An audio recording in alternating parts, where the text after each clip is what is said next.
This is George Foster Ryan, and I'm still in Valdosta, Georgia. This is along South Troupe Street. You've seen the videos about Troupe Street.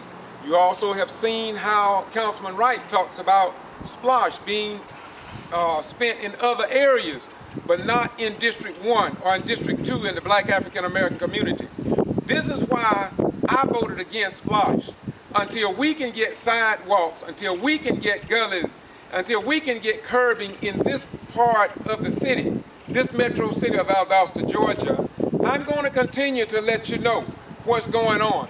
Although your local newspapers, your local television stations, and your local radio station may consider this as no news to them, but it definitely is news to us.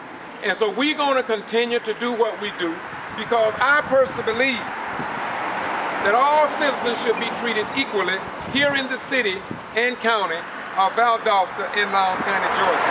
Once again, you have heard Councilman Wright at Valdosta City Council meeting stand up on behalf of the economically oppressed and deprived communities, especially when it comes down to HUD funding and how federal dollars are spent through contracts.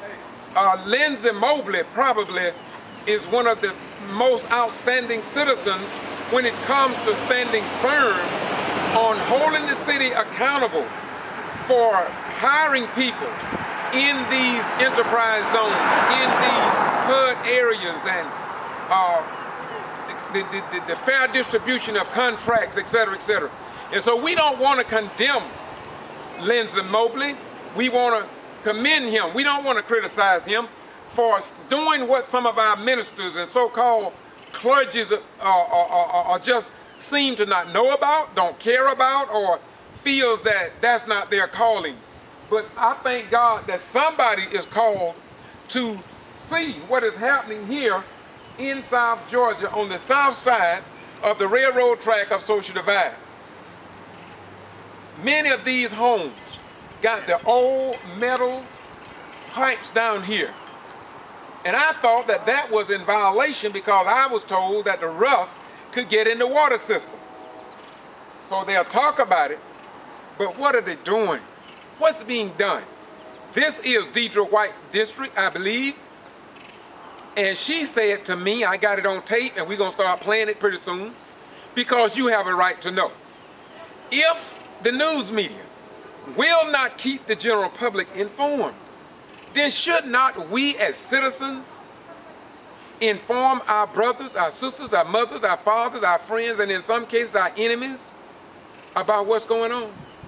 Today is January the 1st, 2013.